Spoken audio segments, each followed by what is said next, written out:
ஒரு ஊரில் மிகப்பெரிய செல்வந்தர் ஒருத்தர் வாழ்ந்து வந்தாராம். அவருக்கு மாம்பழம் என்றால் மிகவும் பிடிக்கும். அவர் மாம்பழம் மீது இருந்த ஆசையால் தன் பக்கத்து வீட்டுக்காரர் தோட்டத்தில் விளைந்த மாம்பழத்தை திருடிவிட்டாராம். இந்த செய்தி காட்டுத்தீ போல ஊர் மக்கள் அனைவருக்கும் பரவியதாம். அதிலிருந்து அனைவரும் அவரை மாம்பழ திருடன் என்று அழைத்தார்களாம். காலப்போக்கில் அவரின் வீட்டின் பெயரும் மாம்பழ திருடன் என்று மாறிவிட்டதாம். பல தலைமுறைகள் கடந்தும் அந்த பெயர் மட்டும் மாறவே இல்லை. இப்பொழுது அந்த வீட்டில் அவருடைய பேரன் வசித்து வந்தானாம். ஆனால் அவன் காதுபடவே பலர் விலாசம் சொல்வதற்கும் மாம்பழ திருடன் என்ற பெயரை அடைமொழியாக பயன்படுத்தினார்களாம். இதை கேட்ட அவன் எப்பொழுதோ தன் தாத்தா செய்த தவறுக்கு இன்னமும் ஏன் திருடன் பட்டத்தை நாம் சுமக்க வேண்டும், இதை மாற்ற வேண்டும் என்று ஊர் பெரியவர் அறிவுரை கேட்டாராம். அவர் சொல்லினாராம், இந்த தவறை சரி செய்ய உன் வீட்டில் தினமும் அன்னதானம் செய் என்று கூறினாராம். அவனும் அன்னதானம் செய்ய ஆரம்பித்தானாம்.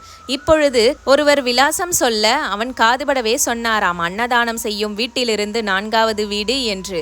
இந்த கதையில் சொல்வது போலதான், தவறை செய்து மறைப்பதை விட நல்லதை செய்தாலே போதும், தவறு கூட தானாகவே மறைந்துவிடும்.